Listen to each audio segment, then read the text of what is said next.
Filhos não vêm com manual? E o que fazer quando eles nos tiram do sério? Como educar uma criança sem castigos, punições, palmadas e como orientar nossos filhos para se tornarem independentes, criativos e confiantes? O Mundoemcores.com é a primeira e mais completa escola online de pais do Brasil, com conteúdo exclusivo sobre criação de filhos. É durante o valioso período da primeira infância que o cérebro da criança forma as conexões que farão toda a diferença no futuro dela. E o seu papel nesse processo é muito importante. Mas com o Mundoemcores.com, ser mãe ou pai pode se tornar uma tarefa muito mais leve e simples. É uma transformação que começa em você e alcança toda a família. Assine Mundoemcores.com. Com a força que se ganha em casa, seu filho pode ganhar o mundo. A Conferência Online de Pais 2020 tem o apoio de Brasília Kids, Mundo em Cores, Metrópole Shopping, Shopping Pier 21, Clube Montreal, Pizza César, Escola da Parentalidade, Revista Meu Bebê, Clube do Papai.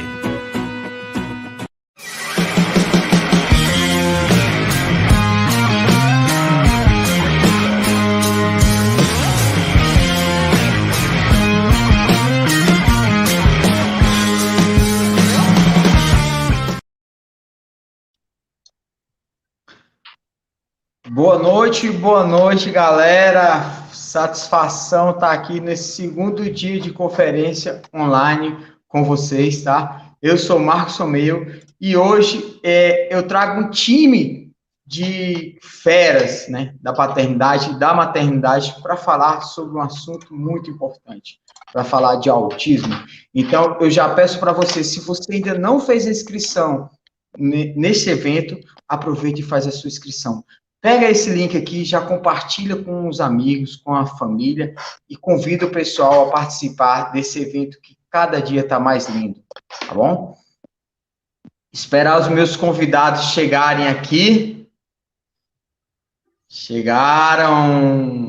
Boa noite, boa noite. Hoje eu trago aqui para vocês, no segundo dia de conferência, a Juliana, tá? Mãe de 4 filhos, né, Juliana? Defende e trabalha o autismo em suas redes sociais, e o Esdras, meu amigo Esdras, o pai presente, pai do meu querido amigo Isaac, que também traz um trabalho muito importante, principalmente aqui no DF, né, e nas redes sociais, sobre a paternidade. Então, Ju, queria começar com vocês, primeiro as damas, né, meu amigo? É claro. Se apresenta, galera, se apresenta por favor, Marcos. Então, quer que eu me apresento? Sim, se apresenta, guarda-graça. Então tá, eu sou a Julie Lanzermaier, tenho 4 filhos, hoje eu sou palestrante, em breve escritora, que vou estar lançando, né, o meu primeiro livro, e desde 2008, mais ou menos, eu compartilho a minha vida na internet, mas nem imaginava que ia tomar um outro rumo aí em 2015, quando um dos meus filhos teve diagnóstico de autismo. Então, eu passei a defender a causa, né, a trazer esclarecimento e mostrar o nosso dia a dia, essa maternidade atípica, né, de que sim, a gente tem desafio, mas a gente pode ser muito feliz também, né, a gente pode encontrar um sentido para tudo que a gente passa e transformar isso em algo que nos transforma como pessoas, né? Então, e daí eu passei a fazer palestras Brasil afora. Meu filho, para quem não conhece, ele já saiu em reportagens nacionais e internacionais, ele já saiu em matérias em 57 países, a última vez que eu tive os dados, mas eu acho que saiu em mais porque tem traduções, né? Ele ficou conhecido porque ele era autista severo e simplesmente, quando começou a falar em inglês ao invés de português. e a gente não falava.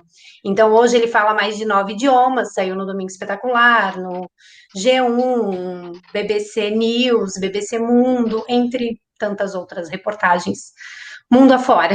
É um figura. E o Esdras, meu querido amigo do Talk Show.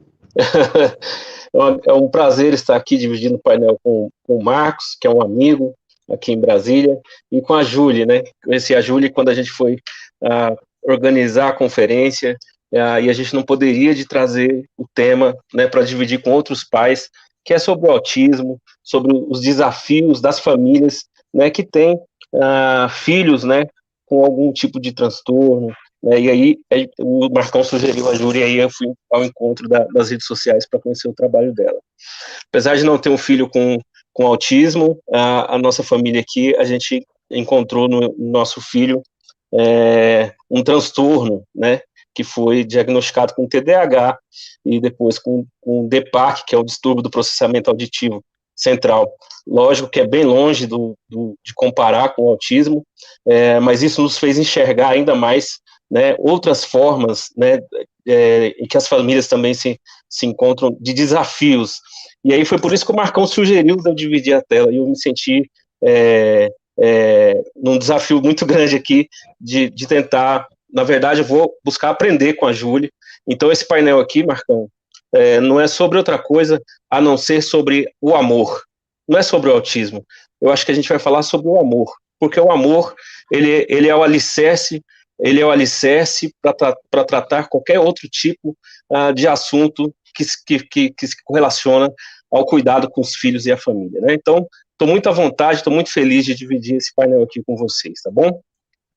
Obrigado. Eu queria pedir ao pessoal que está nos acompanhando no YouTube, que vai postando aí nos comentários de onde você está nos assistindo, para a gente ter uma dimensão de onde que o evento está chegando, né? Eu já vi que tem gente de Belém, tem de São Paulo, então eu quero saber de onde vocês estão nos acompanhando.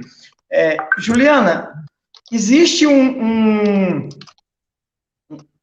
uma mensagem que fala assim, que o transtorno é perturbações do desenvolvimento neurológico, né? E assim, quando eu li isso, perturbações, eu fico assim, como pai, a gente não quer utilizar esse tipo de palavra, mas é isso mesmo? Então, o autismo, primeiro de tudo, é importante dizer que ele não é uma doença, né? Ele é um transtorno neurológico, que aí ele vem caracterizado por 3 grandes pilares, que agora até estão dividindo em 2, que seria o quê? A dificuldade da comunicação verbal e não verbal, ou seja, tem dificuldade na fala, e quando tem essa fala, ela é uma fala geralmente literal, ele entende literal. Então, vocês imaginem, para quem, que nem o Renato, né, do Contatório, ele conta história. É uma grande dificuldade para um autista chegar num patamar de entender muitas vezes algumas histórias, algumas metáforas, algumas figuras de linguagem e por aí vai. Aí tem a dificuldade da interação social, ou seja, tem dificuldade de socializar com outras pessoas, né? Entender os códigos sociais, as expressões e tudo mais, e traz também os comportamentos restritos e repetitivos.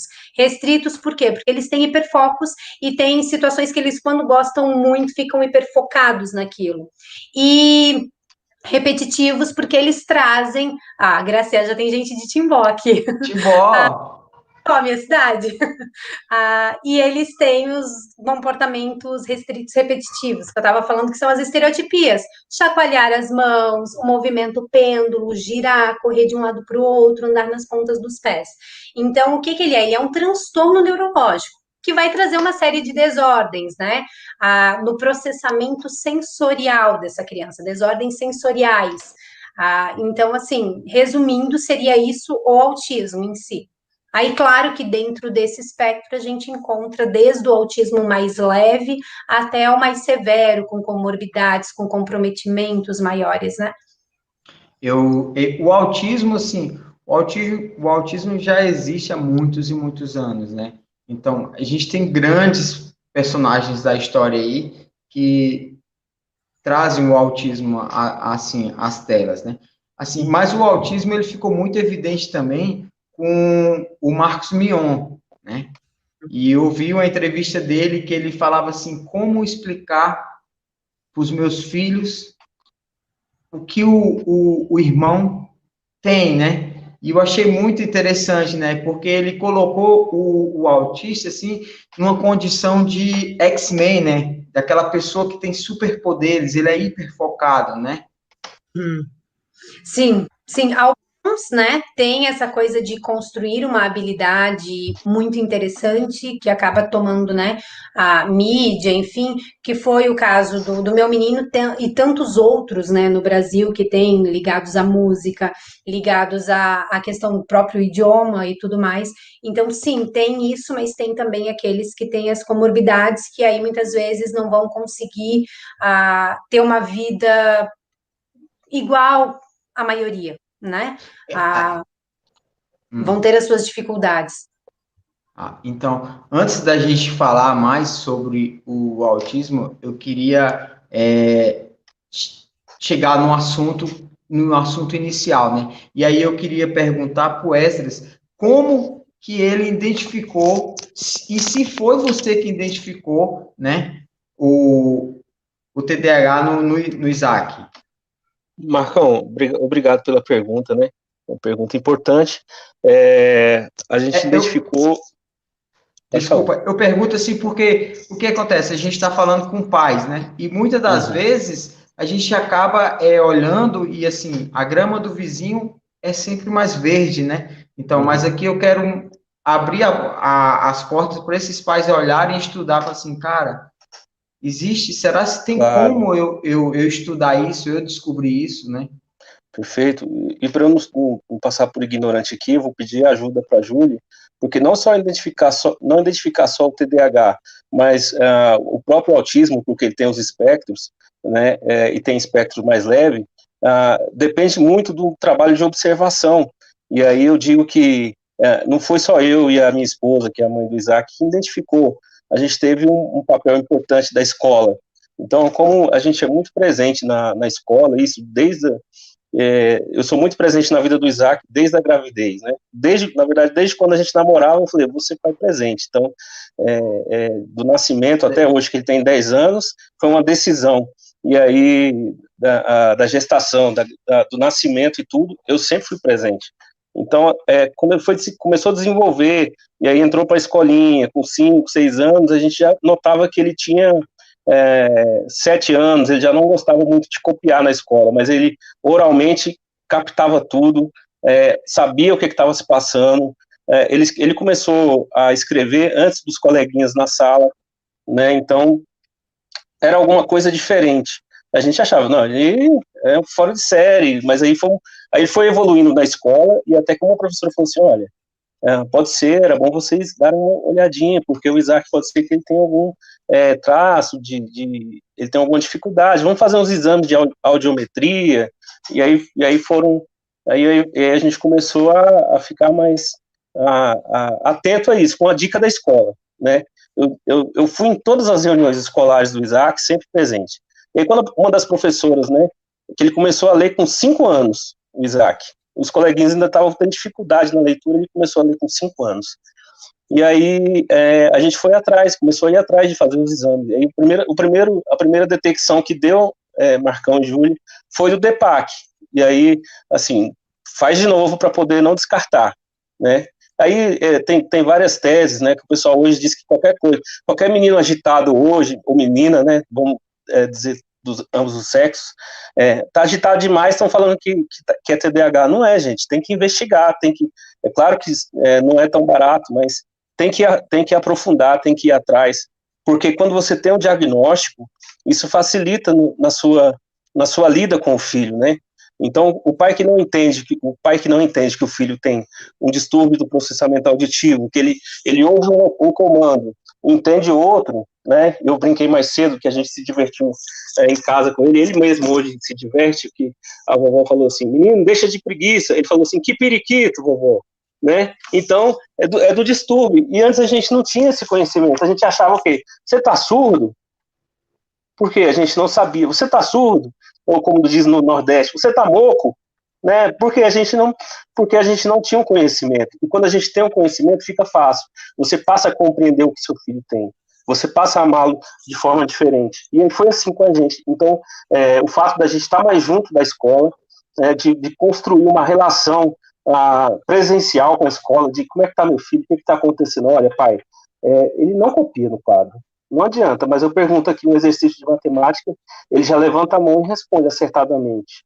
Eu estou terminando de escrever, ele já terminou de ler. Né, ele fala, ele lê aqui, ele já lê oralmente, mas pede para escrever o cabeçalho, ele não sai do lugar. Então aí a gente começa a estudar o TDAH, eles não têm paciência para ficar fazendo aquilo, ele já entendeu o que é o assunto, ele não quer passar aquilo lá no caderno, por exemplo, entre tantos outros aspectos, né, que permeiam esse transtorno. E dentro desses aspectos aí, alguns se identificam com autismo e outros transtornos também, né?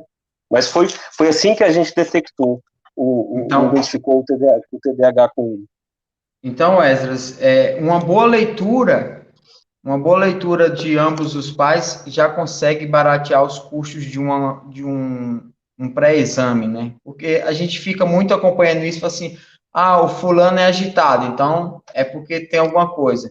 Mas uma boa leitura, hoje, a gente procurando, a gente já consegue buscar caminhos que, no caso, seriam mais baratos, né? Perfeitamente. Para buscar esses exames, né? E você, Ju? O filho está tendo dificuldade de escrever, Marcão, né? Ele não está conseguindo escrever direito. É porque ele é burro? Será que é porque ele é burro? Talvez não seja isso, mas a gente aprendeu isso pela cultura que a gente foi ensinado. Você é burro, bora, gruda a cabeça no estudo aí, você tem que estudar, senão você não vai ser ninguém, você vai ser ninguém na vida. E aí é onde está a falta de observar melhor o filho, porque talvez não seja isso, né? Exatamente. E é engraçado. Ju? E eu até achei legal o que o Esdras falou, porque justamente o TDAH, ele traz muito a questão da baixa autoestima junto, porque normalmente o que acontece, até tu descobrir que é o TDAH, a criança se é agitada é hiperatividade, então tudo é hiperatividade. Então, pensa, eu tenho 4 filhos, moro num apartamento e sou síndica no condomínio. Então, assim, é óbvio que criança faz barulho, que criança corre, que criança pula. E não é porque ela está correndo, pulando dentro do apartamento, que ela é hiperativa, né? Então, assim, todo mundo tenta colocar algum rótulo nessa criança. Se a criança não aprende igual todo mundo, ela é burra. Então, assim, e o TDAH, eu vejo, porque assim, eu dou muita palestra para a escola, né? Eu vejo que eles são tidos muitas vezes como burros, né? Que não são capazes, e aí mexe diretamente na questão da autoestima. E se o pai e a mãe não têm um diagnóstico precoce dessa criança, pode trazer traumas lá na frente, porque ela não vai se sentir capaz.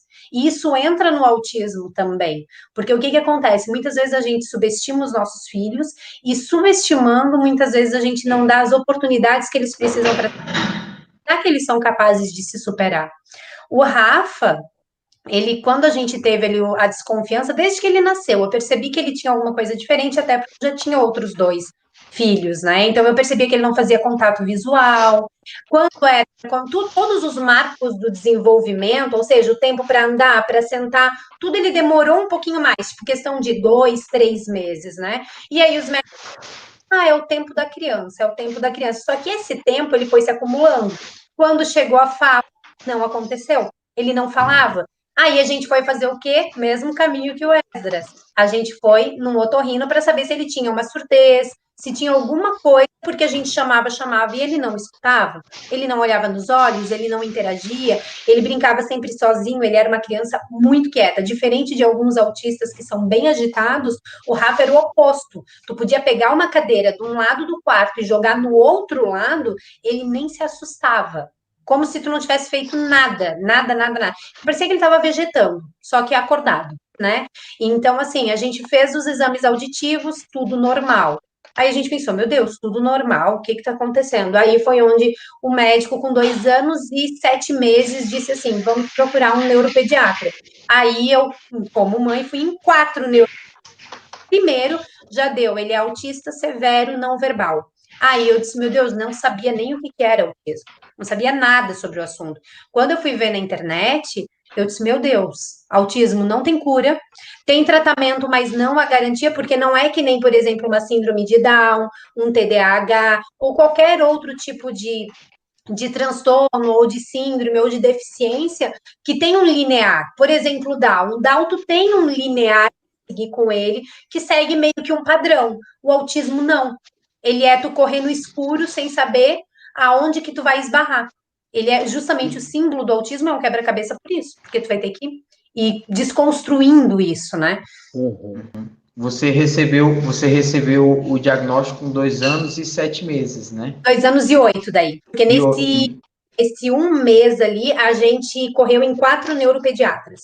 Nenhum deles sabia que a gente já tinha procurado outro, porque eu queria as opiniões isoladas, né? Mas, assim, todos eles a mesma coisa, autismo severo não verbal. Então, dentro do espectro, eles usavam um teste que ele não quer dizer que todo mundo tenha que usar esse teste, mas ele é bom para te ter um linear, né, de pontuação. Esse ATEC, que é o nome do teste que eles fizeram, ele vai de 0 a 180 pontos. O Rafael, ele tinha 137 pontos, então ele estava lá em cima no espectro, sabe? Tipo, num grau bem, bem alto. Então, a gente teve o diagnóstico e logo depois a gente começou a saga de procurar a equipe multidisciplinar. Lembrando que autismo não tem cura, né? Por ser até um transtorno, ele te acompanha a vida inteira. A criança já nasce com autismo, né? Não é uma coisa que ela vai desenvolver. Então, ela já nasce autista. Não tem cura, tem tratamento, tem algumas medicações que muita gente fala erroneamente de que é para o autismo e não é, é para as comorbidades, ou seja, entre outras, mas são para comorbidades e não para autismo em específico.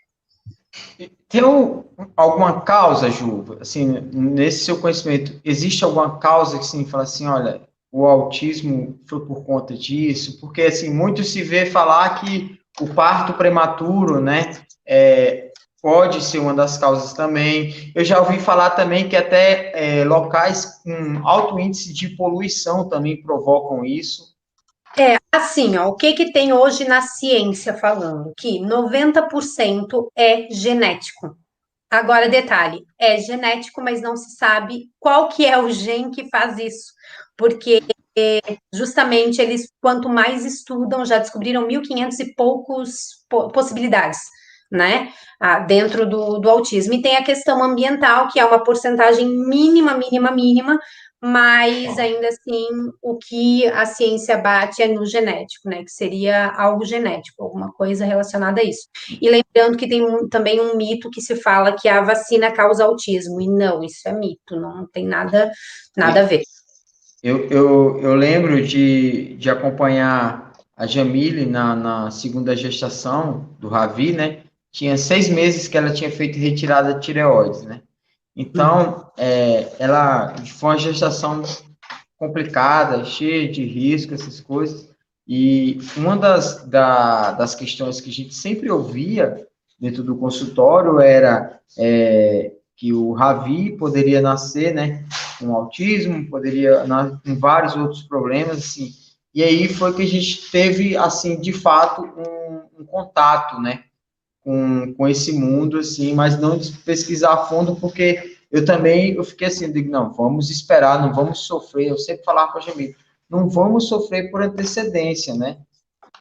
Uhum. Que é o que muita gente faz, igual o Wesley falou, muita gente olha para uma criança agitada e fala assim, olha, essa criança tem problema. Por exemplo, os meus filhos, Tarsila e Ravi, eles não conseguem ficar dentro de um apartamento. Eles não conseguem, eles entram em desespero. Eu vou visitar alguém, se mora num apartamento, eles entram em desespero. A síndica começa a ligar. A Juliana já tinha ligado aqui em casa. Mas é o seguinte, Marcão, você tem que dizer que, porque onde você mora, você construiu uma casinha na árvore, a rua você brinca de carrinho de rolemã, aí você quer prender os meninos 10 minutos dentro do apartamento? Não tem como, a casa dele com tudo que ele faz. Mas assim, não quer voltar para o apartamento. O que acontece? Às vezes as pessoas que estão ali olham e falam assim, cara, esses meninos são muito agitados, entendeu? Tipo assim, fala assim, olha pro Ravi e fala assim, ó, deve ter sido o problema lá hormonal que a mãe passou durante a gestação. E fica É, rotulando as crianças, né? esse Sabe lance que de foi rótulo. interessante o que tu falou, e até é bacana para deixar nesse vídeo.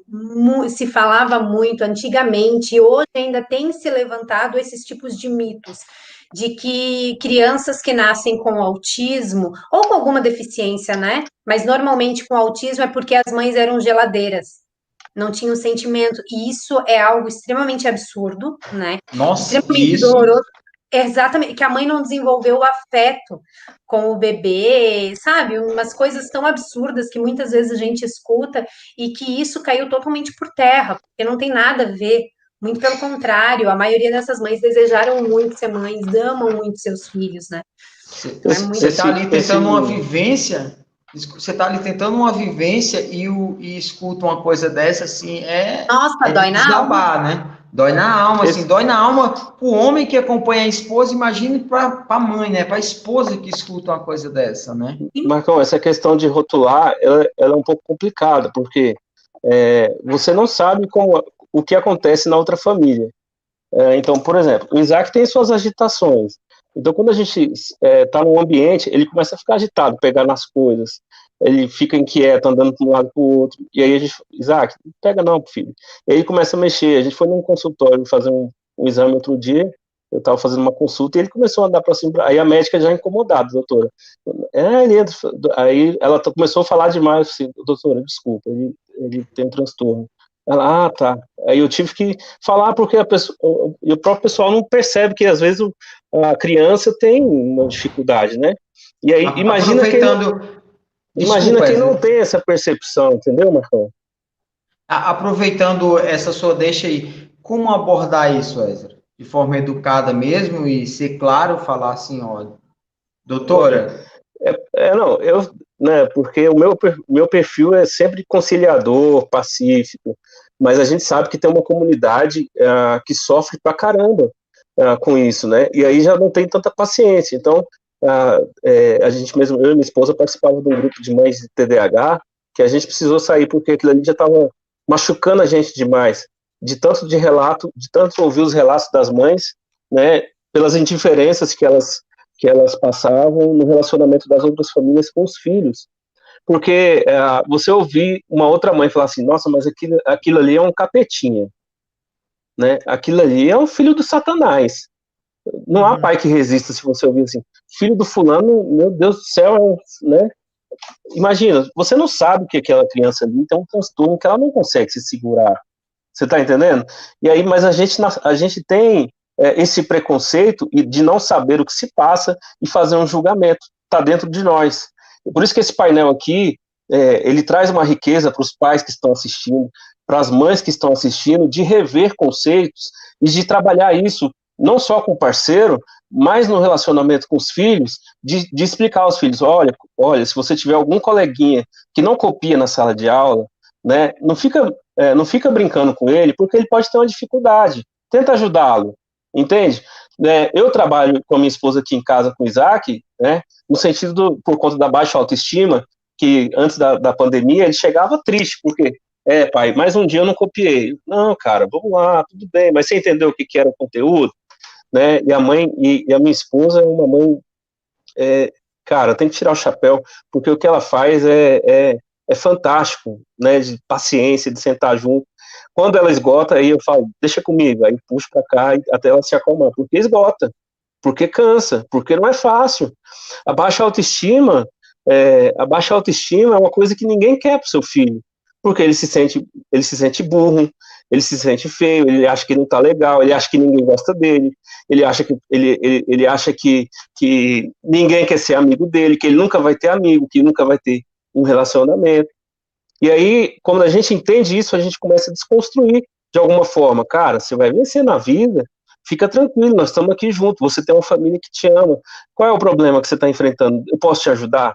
Então, eu construo muito esse lance com ele, do diálogo, e tento blindar ele, porque as pessoas não percebem. Mas se eu trabalho esse lado emocional com ele, e aí a gente faz terapia junto também, quando a neuro a psicóloga, foi neuropsicóloga, né, bem, sugeriu remédio, medicação, neuropediatra sugeriu medicação, a gente falou para ela, desculpa, mas a gente vai buscar um método paralelo, porque a gente não quer que o nosso filho fique 4 horas absolutamente concentrado ali, drogado, depois de 4 horas ele fica em outro mundo. Então a gente foi para a terapia comportamental.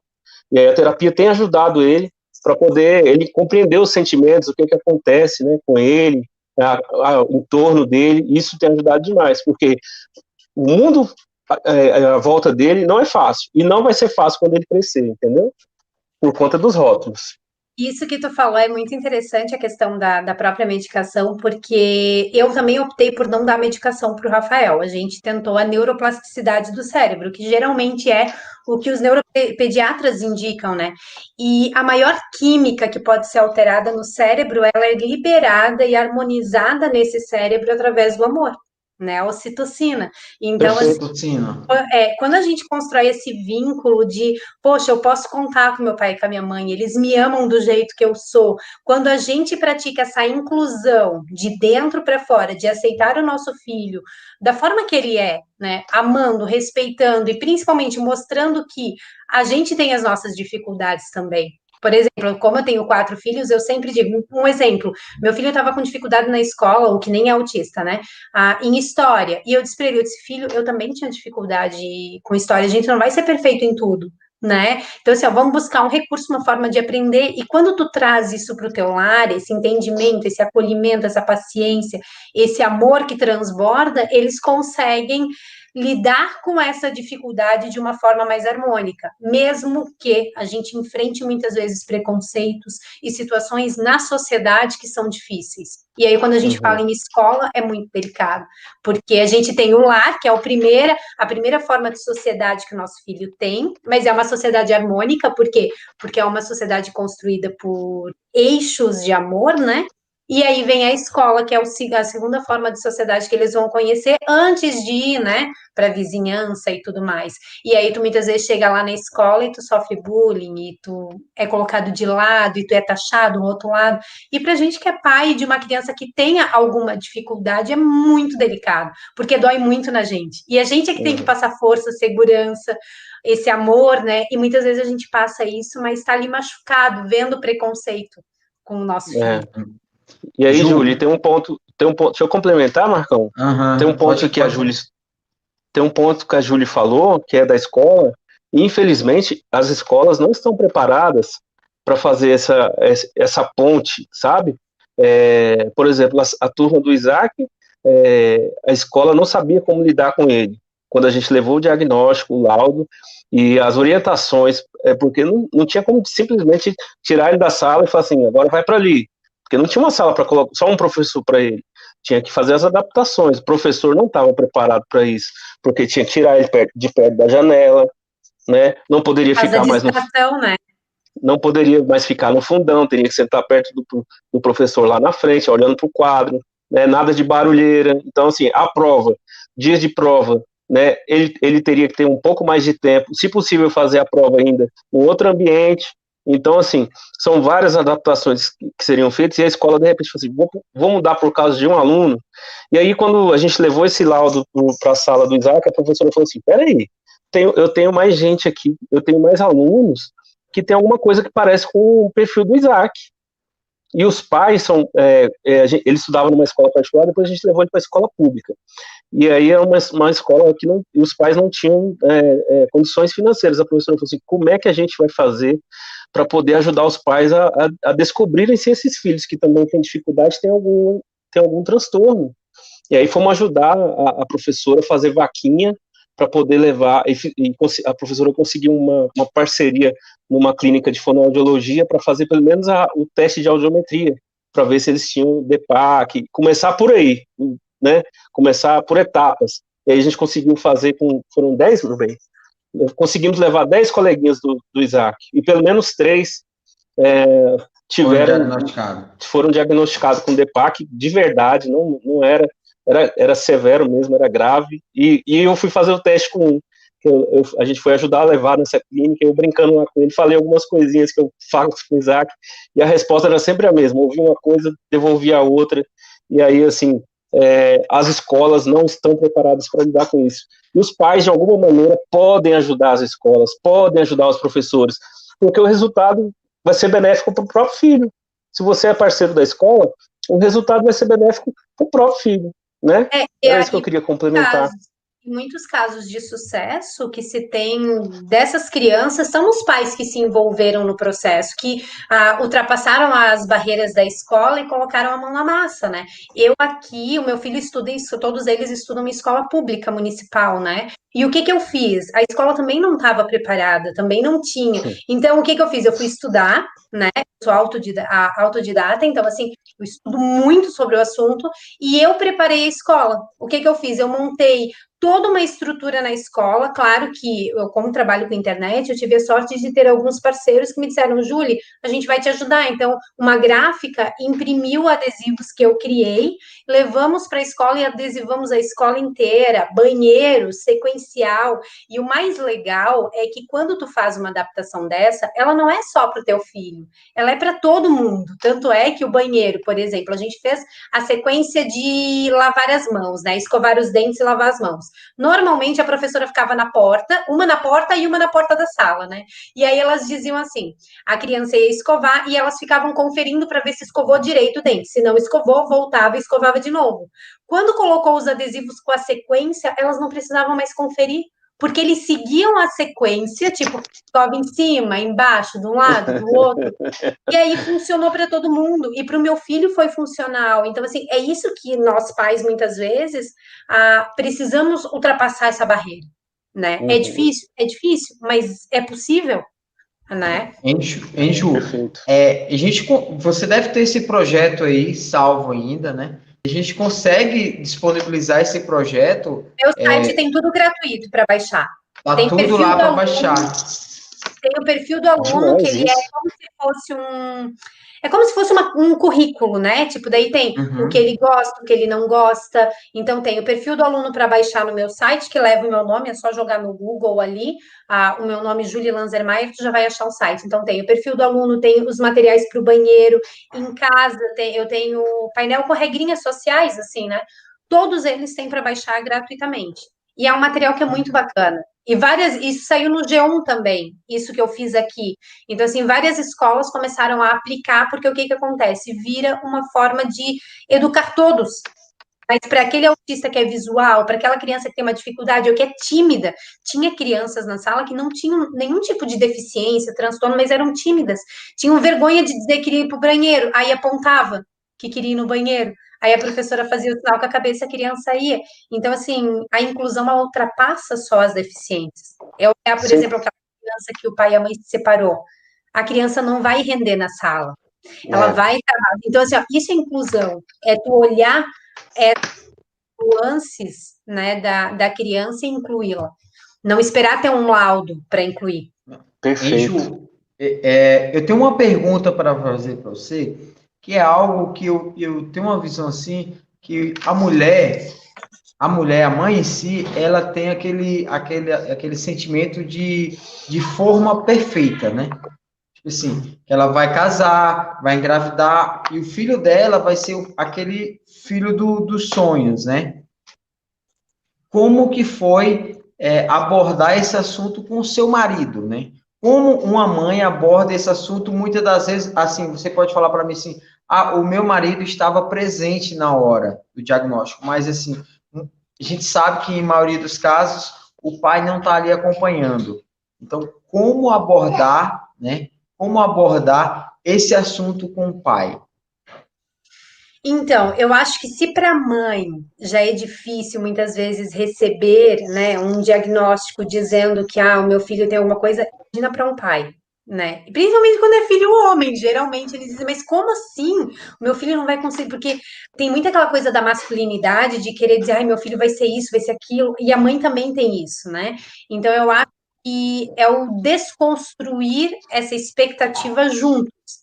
Não tem outro caminho. O pai vai sofrer de um jeito e a mãe vai sofrer de outro. Não vão sofrer da mesma forma. né? Eu tenho a sorte de ter um marido extremamente presente, ele é um pai muito participativo. Inclusive, em breve, ele vai ter um Instagram dele, então vocês já podem fazer amizade aí tudo. Mas ele é Eu super participativo. já. Ó, cozinha bem, cozinha super bem, ou cozinha mal, né? Então, Vamos trazer ele para o clube, então. ele é muito, muito participativo. Então, assim, para mim, por exemplo, ele foi meu alicerce, né? Eu fui em busca da ação e ele foi de me dar estrutura para isso, né? De trazer a segurança, porque eu acho que não é fácil. A gente quer que nosso filho seja perfeito, né? A gente quer que o nosso todo mundo olhe o seu filho como o mais bonito, o mais isso. A gente tem isso. Isso é como é que se diz? É algo visceral de todo pai e toda mãe, né? Por isso que É. machuca tanto quando machuca o nosso filho, né? Eu costumo dizer isso também, né? Que assim, Nenhum ninguém bebê tá nasceu com aqui. cara de joelho aqui, garanto para vocês. Eu costumo falar, Ju, que é o seguinte: ninguém quer ter um filho, né? Que nasceu e a pessoa fala assim: seu filho tem alguma deficiência. Né? Não, Gente, ninguém engravida e vai dizer assim, eu tô grávida, tô esperando uma criança, eu tô grávida, eu tô desejando que ele tenha algum transtorno. Ninguém faz isso. Todo mundo espera que seja pois uma é, gravidez saudável, tudo saudável, né? eu passei por um período na gestação da Cila muito difícil, que foi na última semana. A gestação era diabetes gestacional, a gravidez, então era aquele risco. Eu tive que mudar minha alimentação para poder acompanhar a Jamile, né, para poder incentivar ela a fazer isso. E aí, o que que aconteceu? No último dia, no último exame, uma médica olha para a Jamile e fala assim: olha, eu lembro que era uma terça-feira e o parto estava marcado para o domingo, né? A médica olhou para a Jamile e falou assim: olha, não é certeza, mas possivelmente a sua filha vai ter lábios lepoриnos, Caraca. entendeu? E eu tava ali do lado dela, tipo, a mão dela gelou. A mão dela gelou, porque, tipo assim, ela olhava para mim assim e falou assim: cara, eu não sofri tanto, né? Passei 36, 38 semanas ralando para acontecer isso, e ela não acreditava nisso, né? E aí eu olhava para ela e eu também não acreditava, mas assim, eu não sabia o que fazer. Então, a única coisa que eu queria fazer era apoiar ela e chorar depois, chorar longe dali, né? É isso que Aí, acontece. e eu trazendo essa minha vivência aqui, eu queria fazer uma pergunta para o Esdras, né? Porque todo mundo que conhece o Esdras conhece a Camila e sabe que a chefona aí é a Camila, ela que resolve tudo. Mas assim, Mas na eu tua queria casa saber. não é, Marcão? Na tua casa não é? Gente, prazer, Marcos meu, papai no controle. Ó, É o seguinte. Esdras, Qual Esdras, a pergunta? como foi, né, depois que vocês receberam esse diagnóstico, você olhar para a Camila, né, e ter que apoiar ela e falar assim para ela assim, falar assim, ó, é mais uma etapa que a gente tem que vencer. Marcão, primeiro é o seguinte: aqui em casa quem manda sou eu, mas quem manda em mim é a Camila. a Tá? Jamile tá aí, ó. Aí, ó.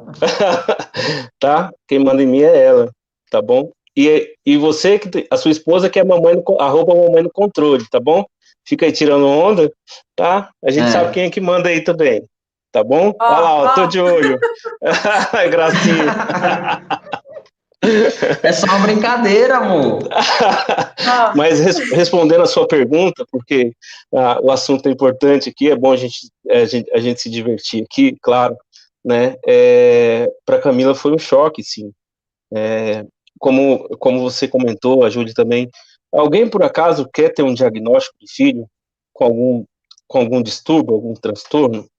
Alguém quer que na gestação, assim, olha, o seu filho tem, provavelmente, vai nascer com síndrome de Down.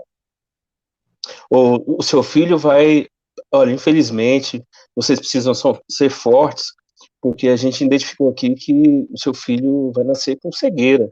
Alguém, por acaso, gostaria de receber isso? Não. Ninguém está preparado para isso, né? Imagine a Júlia lá na gestação dela, pronta para receber o filho, Rafa, né? É o Isso. Rafa. Pronto para receber o Rafa, na hora do parto, fala assim, olha, nasceu o Rafa com autismo, parabéns. E ela nem se preparou para o autismo, não tinha nem ideia de autismo, ela fala assim, o meu mundo acabou. Acabou o meu mundo. Não é diferente para nós aqui, né? A Camila, a gente foi parar no hospital, porque ela somatizou, né? Na psicologia fala de somatizar. Dor na coluna, foi um problema sério, foi no mesmo dia, o diagnóstico foi de manhã, e aí ela começou a passar mal, eu falei, amor, é alguma infecção urinária, alguma coisa assim. Fomos parar no hospital o dia todo, o restante do dia todo no hospital. Aí fui fazer exame, ressonância, aquela coisa toda, e nada de identificador, e eu comecei a fazer a ligação, né? Eu comecei a fazer assim, meu Deus, isso é psicológico, não tem outra causa para isso, né? E fui ligando tudo, aí até que eu fui conversar com o médico, enquanto ela estava na sala de repouso, aguardando o resultado, o médico falou assim, olha, tá aqui tomografia, ressonância, tudo, não tem nada com ela, não tô entendendo por que ela tá sentindo essa dor, o que aconteceu de diferente? Aí eu disse assim, olha, eu acho que ela tá somatizando, né, porque a gente teve um laudo do nosso filho que foi com transtorno TDAH e tarará, e aí o senhor acha que pode ser isso? Aí ele, olha, provavelmente pode ser sim, né, então eu sugiro para você levar ela para casa, né, conversar bastante com ela, que ela precisa agora de apoio. E eu, assim, eu já tinha essa ideia, né? E é claro que o nosso papel é muito importante nesse momento mesmo, Marcão, de ser o ombro ali, de falar assim, escuta, nós vamos atravessar isso junto, vai dar tudo certo. Uma coisa que eu falei para ela tá aqui ao meu lado, né? Ela tá aqui ao meu lado. Nada mudou, falei para ela. Nada mudou com relação ao amor que a gente tem pelo nosso filho, nada mudou da forma de tratamento com ele. O que nós vamos fazer agora é redobrar o amor que a gente tem com ele, é redobrar a atenção, né, é redobrar os esforços, né, é tratar ainda com mais amor. E foi isso. E aí passou-se os dias, né, é difícil aceitar, ninguém quer aceitar. Ninguém quer aceitar. Eu relutei também, assim, meu Deus, é isso mesmo? Porque você sabe que ele vai enfrentar dificuldades na adolescência, você sabe que ele vai encontrar dificuldades na faculdade, na vida adulta, né? Nos relacionamentos, então, é complicado. Você como pai, você já começa a olhar lá na frente. Meu Deus, como Você é que vai ser começa a isso ver os aqui? O desafios que maior você medo é o teve. futuro, né? É o futuro, Porque no porque agora você tá aqui lutando. agora a gente está junto aqui com ele. Né, Júlia? Uhum. Agora a gente está É, junto aqui, ó. A gente está sendo o protetor, tem aquele protecionismo, aquele abraço aqui de acolher. Mas e ele na frente? E agora ele está na pré-adolescência, ele já bota para fora já as coisas que ele pensa, já está mais, tá com 10 anos, então ele já está chateado. E a gente trabalhou com ele essa parte de botar para fora o sentimento, né? Então, quando ele está chateado, eu tô muito PUTO. O que Uhum. é PUTO? Tô puto, pai. Por que você tá puto? Por causa disso, que minha prima é isso, que não sei o quê, porque minha mãe não quis deixar eu jogar mais videogame. Então ele já põe para fora o sentimento. Então aí a gente tem que ir e compreender esse processo, mas não é fácil. e Exatamente. aí, quando me perguntam, né? Às vezes me perguntam assim, Marcos, e por que que você trabalha a paternidade? O que você quer com isso? Eu falo assim, eu trabalho a paternidade porque eu quero que os meus filhos sejam pessoas melhores, os filhos de vocês, né? Então, eu acho que é muito disso também o que a gente tem feito nas redes sociais. Esse evento aqui também, né? Que tem abordado tantos assuntos assim importantes, é para trabalhar isso, né? Para que a gente possa ter filhos melhores no futuro, né? A gente possa um cuidar do outro, né? Essa conferência de vocês, agora falando para todos os pais que estão aqui, eu achei sensacional. Eu achei sensacional, porque assim, é uma quebra de paradigma. E é algo que fortalece muito a questão da paternidade, que ainda traz muito mito, que traz muito aquela coisa de o pai tem que ser o durão, o que não se envolve emocionalmente, que não abraça, sabe? Aquela coisa. O pai, ele não se joga para brincar, o pai é o que é sério, né? É o que trabalha, não é o que senta lá e conta história. Então, nossa, isso é uma quebra de paradigma tão grande, tão legal, ainda mais nesse momento agora de pandemia que tá todo mundo em casa. Então, assim, ó, desconstruir isso e trazer essa afetividade para os dois lados, né? A mãe de ver que, sim, não está sendo uma divisão de tarefas. a responsabilidade é dos dois, né? E o pai de se sentir parte disso, parte do educar e do amar, principalmente, porque eu acho que o pai geralmente ele é considerado o provedor, né, de tudo. E normalmente a mãe fica em casa, em tese, né? Normalmente a mãe fica em casa com o filho e o pai sai para trabalhar. E quando tu vê que esse pai está envolvido, a dinâmica familiar é totalmente outra. Tu pode ver que famílias normalmente que têm um casamento estruturado, que estão bem em harmonia, geralmente tem pai e mãe presente. Na sua dualidade, mãe geralmente é emoção, pai normalmente é razão, mas quando isso se mistura, o pai fica mais afetivo, a mãe fica mais racional e tudo fica mais fácil. Para os nossos filhos é importante isso, né? E aí eu quero aproveitar isso que você falou, essa validação sua, né? De mãe. Pai casinha, né? que ó, botaram nos comentários. Tem pai que se joga muito, até constrói casinha e quer ficar lá, né, na casinha. Quem seria, Marcão? Não sei, gente, não sei. Mas assim, eu sou esse cara que a Juliana falou. Eu fui criado, né, em um ambiente de provedor.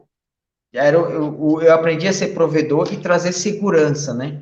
E amanhã, no painel das 10 horas, nós vamos falar justamente sobre isso. Eu vou ter uma conversa com 2 psicólogos, né, sobre o autoconhecimento, o quanto é difícil o homem, né, abrir mão dessa dureza, né, desses muros, né, e falar assim, cara, eu também sempre quis chorar, eu sempre quis abraçar, eu sempre quis passar por isso. Só aproveitando aí, eu já quero convidar quem está aqui para amanhã, às 10 horas, mais um painel aqui comigo, tá?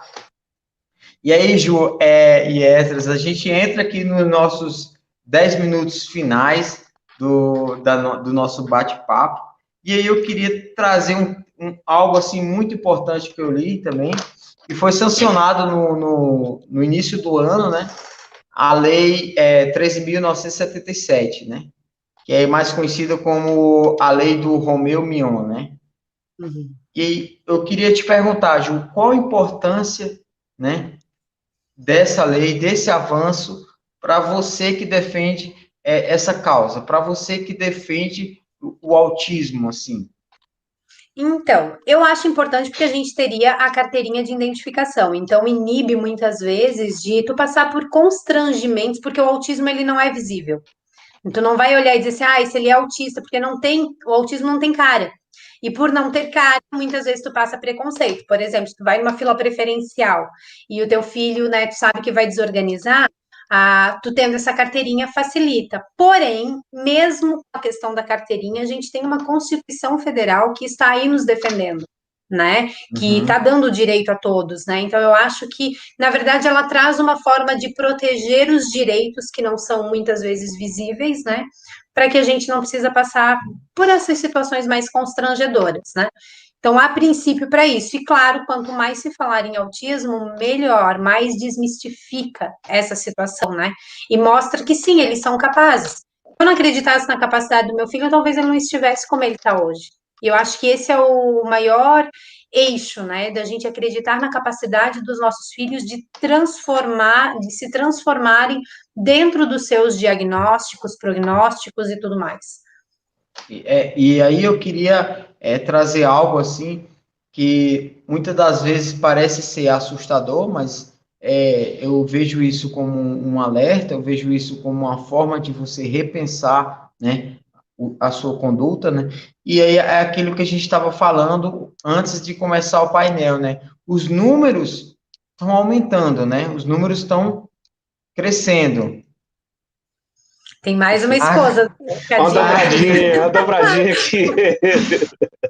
Essas meninas. Delas. Essas meninas são difíceis. Eu acho que é a tal sororidade, entendeu? A tal sororidade. Hein, Ju? E aí eu queria que você trouxesse esses números para que a gente também pudesse se preparar, né? E compreender também a necessidade de olhar o outro, de olhar o próximo com mais amor, né? Exatamente, o autismo ele tem crescido a cada ano, né? Hoje se tem um estudo falando que é um a cada 52, uma criança a cada 52, né? Isso mundialmente. No Japão saiu faz 2, 3 dias que uma a cada 34 lá no Japão é autista. Então, assim, em algum momento você vai ter um autista próximo de você. E isso não é problema, por exemplo. Tem muitos autistas que não são diagnosticados, né? Então, tem tudo isso. Grandes gênios aí que fizeram grandes transformações eram autistas. Einstein, entre tantos outros, a Temple Grandin, enfim, tem o Messi, falam que ele foi diagnosticado como Asperger com 8 anos de idade e todo mundo admira. Então, assim, eles são capazes de muita coisa, mas a gente precisa desmistificar e tirar o preconceito, né? E outra coisa que eu sempre falo para os pais é: a gente não pode ficar só olhando o autismo ou as deficiências, a gente tem que confiar que tem um Deus que nos ampara, né? Que nos inspira o tempo todo. E quando a gente está em ressonância com isso, a gente consegue fazer muito mais do que a gente acha que a gente era capaz. E é isso que os nossos filhos precisam. Sentir isso da gente também. O Alexandre falou aqui que acha que dá para ficar 1 hora a mais falando disso.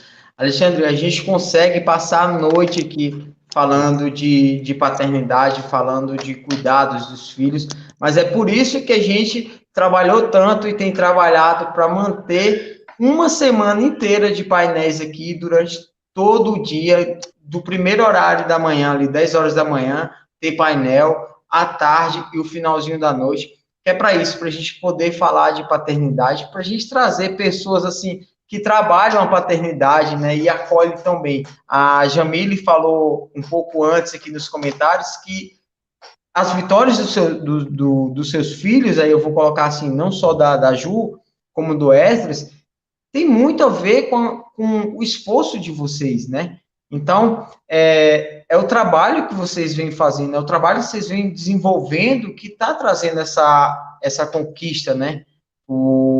Os filhos, os nossos filhos, né? E aí eu queria que o Esdras, a gente tem 4 minutinhos aí, vamos ter sorteios, tá?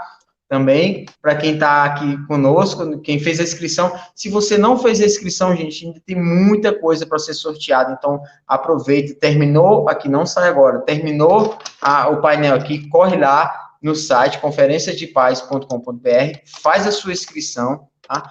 E passa a concorrer aí às premiações durante a semana. Vamos ver se a gente traz, né, no lançamento da Ju, a gente traz, faz uma live, o Clube do Papai, com a Ju, para esse lançamento, né? E aí, Esdras, eu queria que você passasse uma mensagem nesses minutos aí que a gente tem ainda, para depois a gente retomar com a Ju e pegar a mensagem dela para a gente entrar nos sorteios. Perfeito, Marcão. Bom, eu outro dia eu estava com um pouquinho mais de tempo e eu comecei a assistir uma série na Netflix que se chama Atypical. Muito legal. Eu sem querer, viu, Julie? Eu sem querer comecei a assistir o primeiro episódio, não sabia do que se tratava. E aí eu já quero deixar essa sugestão para quem está assistindo. Você quer compreender, é claro que é ficção, mas eles não iriam fazer uma ficção sem ter base, sem ter base científica. Tá aqui a sugestão para vocês que quiserem compreender mais o mundo do autismo. Atypical, na Netflix, tá bom? Eu assisti o primeiro episódio e só fui parar na última temporada, porque conta a história de um adolescente autista, né? Tem o envolvimento da família ali, abraçando ele, as dificuldades dele no relacionamento com a irmã. Então, sem spoilers, né? Aproveita que esse painel aqui, de alguma forma, fez você que está assistindo compreender que não existe um mundo paralelo, mas estamos no mesmo mundo, né, com crianças que estão lidando diariamente com seus filhos aí, que pode ter um desafio, pode ter um transtorno, você vai compreender que você pode ensinar ao seu filho, né, que é normal ser diferente, e que o amor, como eu disse aqui no início, o amor é a base para você ensinar ao seu filho de que pode abraçar um autista, se o autista, né, porque nem todo autista gosta de toque, mas assim, você pode dar carinho para uma pessoa que tem algum tipo de dificuldade, de desafio, mas você tem que ensinar seu filho a não se afastar Nós, como pais, precisamos compreender que nós temos que ensinar os nossos filhos a se relacionar com outras pessoas sem preconceitos. E, às vezes, nós colocamos os nossos preconceitos na mentalidade dos nossos filhos. E a desconstrução começa conosco, né? A ressignificação começa com os pais e ela reverbera nos filhos, né? Eu passei por esse processo, né? Não foi por causa do meu filho, mas também ajudou, mas eu já tinha um coração aberto para isso. E aí, o fato do que aconteceu com meu filho potencializou a eu rever os meus conceitos. Então, o que eu faço hoje, o que eu falo hoje, é com o coração totalmente aberto, de abraçar todo mundo, sem qualquer discriminação, tendo como base o amor, porque eu acredito que o nosso Pai maior, né, nosso Deus, na minha fé, ele acredita no amor, independente de qualquer outra coisa, tá bom? Queria deixar essa mensagem carinhosa para você, parabenizar a Júlia pelas iniciativas, pela causa. Quero, Júlia, disponibilizar o Clube do Papai para quando você quiser publicar qualquer conteúdo sobre o autismo lá, só vou passar o contato depois do e-mail, manda para a gente que a gente vai publicar, né, Marcão?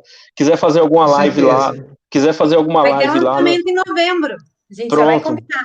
Coloca na tua agenda, quando for o lançamento, de citar a gente para a gente fazer esse bate-bola juntos. A sua causa é a nossa causa, porque tem pais que são alheios, né? Tem pais que acham que tem que distanciar o filho daqueles outros filhos que têm... eu falo que é desafio, não é nem deficiência, não é transtorno, é desafio, porque a gente sabe que são desafios, né? Eu conto com vocês principalmente para levantar a abordagem de que muitas famílias, 90% das famílias que têm autistas, os pais abandonam as mães solteiras. Então eu conto com vocês para mostrar que a gente tem que estar junto. Esse é o maior desespero. É o maior desespero nos grupos de mães, é os pais que as abandonam. Então vamos trabalhar. A gente precisa, né, Esdras? A gente precisa de alguém que trabalha com isso, já que tem todo o domínio do assunto, né? E por isso que eu queria que você finalizasse esse nosso último tempinho aí com as suas palavras e nos ensinasse um pouco mais, né? Sobre essa temática, sobre isso tudo. Eu esqueci, mas o nosso amigo Esdras também está com um livro engatinhado aí, né, Esdras? Tá faltando só disparar, né?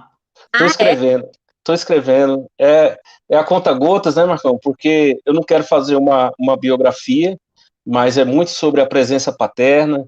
É claro que a minha história não é baseada numa dor de uma ausência paterna, porque o meu pai foi presente, me deu muitos exemplos. Então eu estou colocando no livro muitos exemplos do que meu pai me ensinou, do que eu aplico, né? Claro que tem ali eu falo deficiências, nem tanto deficiências, porque ele teve as dificuldades da época dele. Então estou colocando isso no livro, mas pegando todas as experiências que eu tenho tido nos últimos anos com o Isaac, e algumas coisas científicas para aplicar no livro, para dizer, né, da importância da presença do pai na vida de um filho, e o que isso significa na vida adulta, porque hoje a gente vê muitos adultos feridos, sem cicatrizar uma dor, porque lá na infância teve um problema sério, porque o pai não estava por perto. Então o livro vai trazer muito isso. Vai trazer muito isso. Desculpa, mas eu já pedi aqui pro chefe aqui 2 minutinhos a mais para a gente poder ultrapassar o limite aí. Ju, com você, Ju.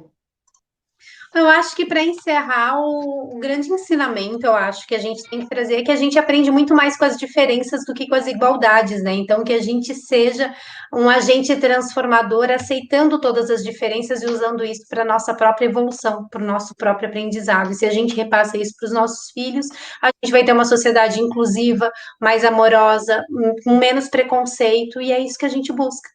Ser diferente deveria ser normal e não ser um tabu, não ser algo que te fecha a porta, mas que te ensina, né? Acho que é isso. Aí eu queria...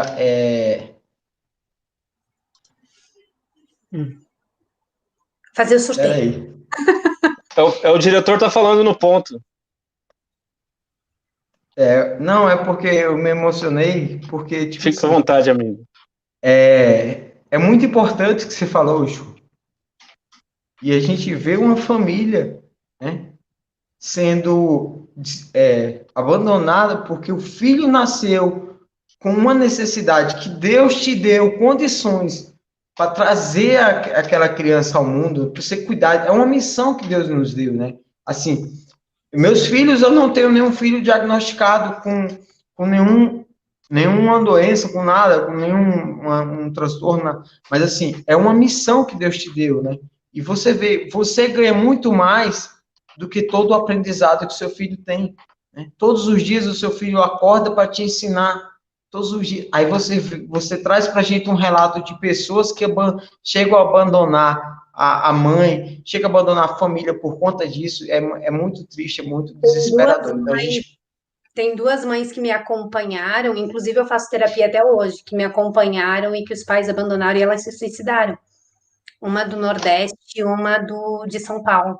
As duas se suicidaram porque não deram conta, então isso é algo muito delicado. Tem muita mãe adoecida, muita mãe machucada, porque não tem um amparo. E não tem amparo, muitas vezes, da pessoa que ela escolhe para ser pai do seu filho, nem da família, porque nem foi, né, com isso. E aí, falando a grosso modo, desculpa, mas assim, Ezra, você já vai poder fazer o sorteio, mas falando a grosso modo mesmo, desculpa quem estiver nos assistindo, mas aí eu pergunto, quem é a pessoa que precisa de cuidados, né? Quem é o doente nessa situação, né? Exatamente. Então, galera, nosso painel foi lindo, foi maravilhoso. Desculpa aí, eu não consegui me controlar agora no final. Não precisa se desculpar, não precisa se desculpar. Muito obrigado e vamos aos sorteios e espero vocês nos próximos painéis. Repito, se você ainda não fez a sua inscrição, é gratuita, gente. Não estamos cobrando nada para apresentar todo esse conteúdo para vocês, tá? Então, ainda tem muito conteúdo a ser passado durante toda essa semana. Então, corre lá no site, coloca o site aqui, ó, produção, aqui embaixo, para a gente poder fazer as inscrições desse pessoal. Esdras, é contigo. Vamos lá, Marcão. Eu vi o meu pai chorar pela primeira vez. Hoje eu tenho 36 anos, eu completei no dia 7 de agosto. Eu vi o meu pai chorar pela primeira vez, eu tinha 29 anos. Ele tinha sofrido um AVC, não estava conseguindo falar, e foi receber uma oração do pessoal da igreja, e aí ele começou a chorar. Eu nunca tinha visto até então, nos meus 29 anos, eu nunca tinha visto meu pai chorar. E quando eu vi ele chorar, eu peguei e saí do quarto, que ele estava deitado, e fui até o banheiro, na casa dos meus pais, do meu pai e minha mãe, fechei a porta e comecei a chorar lá dentro. Comecei a chorar, de tremer o meu corpo, de meu corpo começar a tremer.